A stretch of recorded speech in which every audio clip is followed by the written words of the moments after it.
The year is 622 AD. The Eastern Roman Empire has faced 2 decades of humiliations and defeats. The Sassanids conquered Egypt, Palestine, Syria, and even threatened the heart of Anatolia, making their appearance just outside Constantinople. The Avars, in the meanwhile, invaded deep into the Balkans. It finally seemed like the empire was facing its last days. Facing this impossible challenge was Emperor Heraclius, a man already defeated and humbled by the Persians, but nevertheless a man to whom the legacy of Rome had entrusted its survival. As the last imperial resources were allocated towards his war effort, Heraclius personally set out to train the disheartened troops and prepare them for a bold campaign to turn the tide of the war that almost destroyed Rome.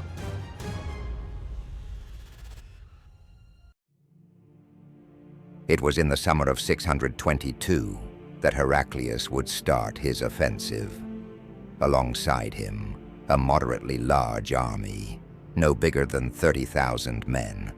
Starting from Constantinople, the forces landed in Bithynia and advanced into Nicomedia for training. To instill discipline and gain God's favor, Heraclius set to purify the army and the people.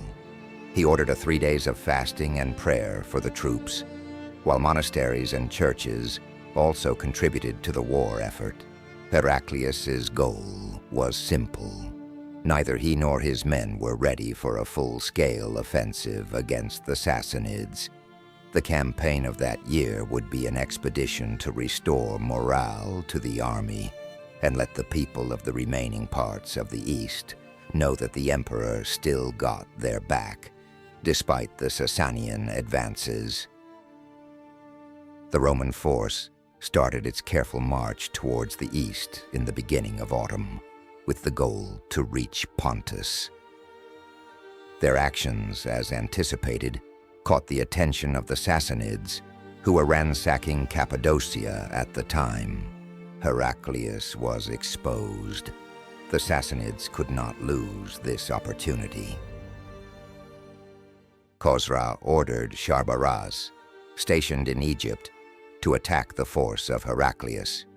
The skilled general was quick to reach the vicinity of the Roman force, and thus the chase begun. Heraclius' plan was based on the advice he gathered from the strategikon of Maurice. He would have Sharbaraz's trained army run after him through Asia Minor, trying to lure him on an engagement in the open field, which would favor the Roman infantry tactics. However, the Roman soldiers felt terror in the news of the approaching Persian army.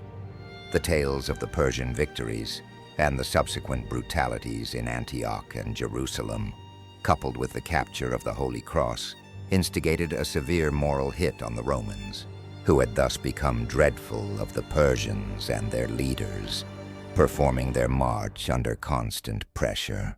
Sharbaraz tried to initially block Heraclius' easternwards advance by placing his forces in Euheta, sacking the city in the process.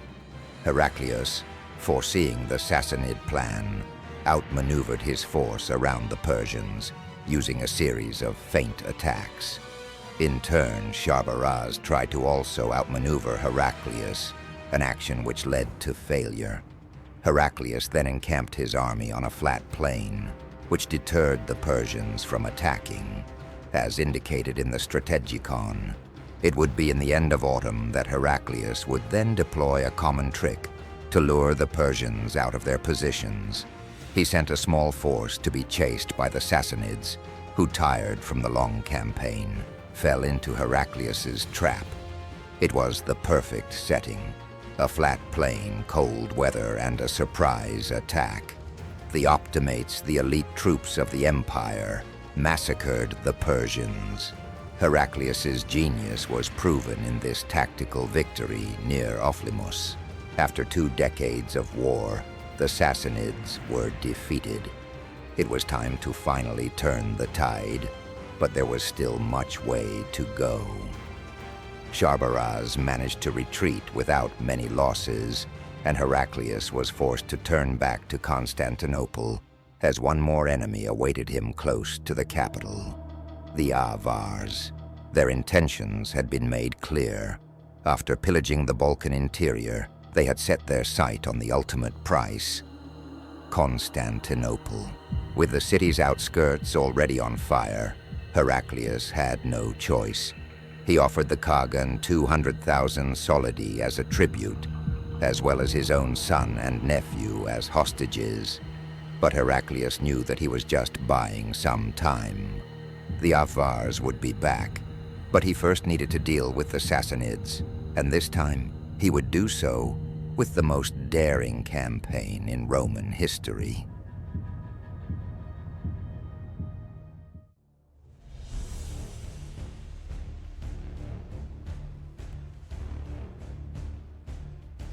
After temporarily securing his rear, Heraclius prepared an offensive against Persia. But this would not be just one more usual campaign. His plan was not to simply drive back the Persians, but rather to deliver a surgical blow deep within their overstretched empire. Heraclius' goal for 624 would be the capture of Armenia, so as to position himself within a striking distance from Ctesiphon and divert the Sassanid attention from the Roman mainland. Thus he marched swiftly through the mountain passes of Cappadocia towards Theodosiopolis and recovered the city for the Romans. Next, he would cross into territories outside the empire's reach, at the fortress of Dvin, within Sasanian Armenia. Dvin, a once proud Christian Armenian city, was now reduced to a provincial capital by the Sassanids, a place where the fire of Ahura Mazda now lit strong. Heraclius managed to capture and burn the city, gaining the attention of Khosraw. With Shahin and Sharbaraz being stationed in the west, Khosraw assembled himself a huge army of 40,000 to deal with Heraclius. Undeterred, Heraclius, with his 24,000, moved even deeper within enemy territory, reaching the Persian holy city of Ganzak. It was in the days of Emperor Julian that the Romans had for the last time campaigned so deep towards the east, a land of wonder, mystery, and dark practices. It was in Ganzak that they would witness the true nature of their enemy, Dakma, the Tower of Silence. But this magnificent building hid a gruesome truth. Atop of its elaborately designed walls lay a floor dedicated to corpses, left in the open so that carrion birds could feast on the decomposing flesh. This horrendous act was performed by the Persians, worshippers of Ahura Mazda, so as to not litter the earth with human impurities. Heraclius and his men were disgusted. Even though they had never expected to reach that deep into Persia, it was even more surprising for them to witness such horrors. Indeed, the emperor was right. They had embarked not in a war of conquest, nor in one of defense. They already knew by now that this was a war of faith. Khosraw's army was approaching with a fast pace. Thousands of men from across the lands of Persia, ready to fall upon the Romans like a hammer, especially now that they were fighting on their own ground. But Heraclius stood firm. Once the Sassanid vanguard attacked, the Romans repulsed them with ease. It did not take long for the King of Kings to realize that Heraclius had learned from his past mistakes. The Roman army was no more the demoralized crowd he had faced 10 years ago. Thus, not willing to take the risk of a defeat, Khosraw retreated to fight Heraclius under more favorable terms of his own choosing. This was an unprecedented victory. Heraclius had made the ultimate gamble, and it had paid off. His surprise attack deep within the Persian territory demonstrated the Sassanid weakness, and now it was time for revenge. For the sack of Antioch and Jerusalem, the fire-worshipping Zoroastrians of Ganzak would be paid back with their own coin, Inferno. But unknowingly to the Zoroastrian monks, the Persians had already offered Ganzak as a sacrifice to the god of fire, so as to keep Heraclius within the region. With the Romans stranded, Khosraw was determined to deliver the finishing blow to Heraclius. With the spring of 625, Khosraw recalled his generals, Shahin and Sharbaraz, to the eastern front. Now with 3 armies against Heraclius's force, deep within Persia, Khosraw planned to trap and eliminate the emperor. Heraclius, after avenging the injustices done to the Christians, moved towards the Caspian Sea, to the lands of Albania, where he wintered, anticipating the Persian armies. Even if greatly outnumbered, he was prepared to fight them separately, on advantageous conditions. First, he tried to sow confusion and rivalry within the enemies by sending fake deserters towards the army of Sharbaraz. The men claimed to have been defeated by Shahin, and that the Roman army was retreating. The ambitious Sharbaraz, catching the bait, hastened his march and loosened his formations to pursue the supposedly beaten Romans and be the one to deal the final blow. This move disorganized the Sasanian forces. Heraclius first attacked Sharplakan, whom he easily routed, and then rushed towards the west to confront Shahin. The once dreadful general was now isolated and was thus swiftly defeated by the unwavering momentum of the Romans. But Heraclius was not done yet. He did not wish to retreat back to safety, and thus the disoriented Sharbaraz caught up, having linked up with the other Persian armies' remnants. The 3 Sassanid generals were now jointly pursuing Heraclius north of Lake Van, but the marshes of the region slowed them down significantly. Nevertheless, Sharbaraz ordered 6,000 men to ambush Heraclius, but the Romans were prepared, and instead, they ambushed themselves, the Persian camp, destroying the myth of Sassanid invincibility once and for all, as Sharbaraz himself was caught in his sleep and had to flee for his life. After this victory, the Romans rested for some time close to the lake, and then they finally made their way home.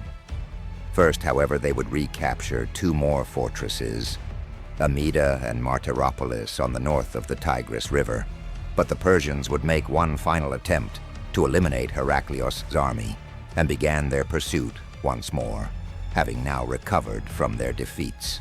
Moving at impressive speed, Sharbaraz managed to outmaneuver the Romans and position himself on the western bank of the river Sarus, blocking their way home.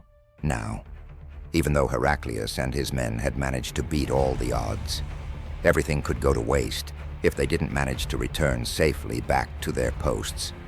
But by now, those once timid men had become wild beasts, hungry for war and battle, and hastily attempted a bridge crossing. The Persians held their ground thanks to their defensive position, and it seemed like they would finally prevail and redeem themselves from their previous failures. However, this was not to be. Heraclius doubled down on the frontal assault, and by charging with all his army, he finally broke through the Sasanian lines. It was one more astonishing victory, won in the name of Christ.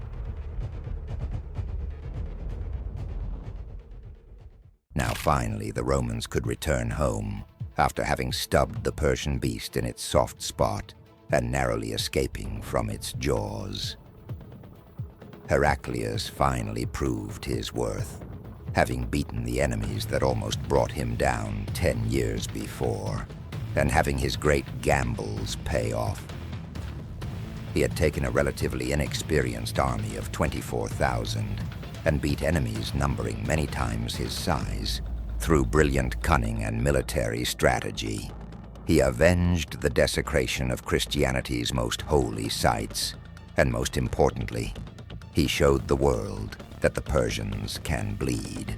Yet even after all this struggle, the Sassanids still hold Syria and Egypt, and most importantly, the true cross. Nevertheless, whispers started reaching the great king's ear.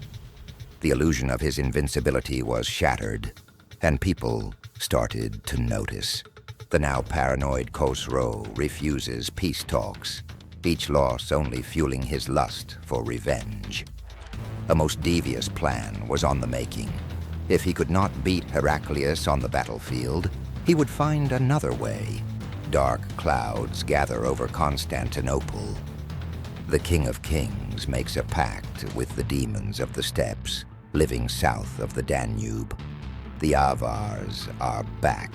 They were promised great plunder and a strong alliance if they broke their truce with Heraclius and attack from the Balkans. And so, the ruthless nomads invaded the Eastern Roman Empire once again.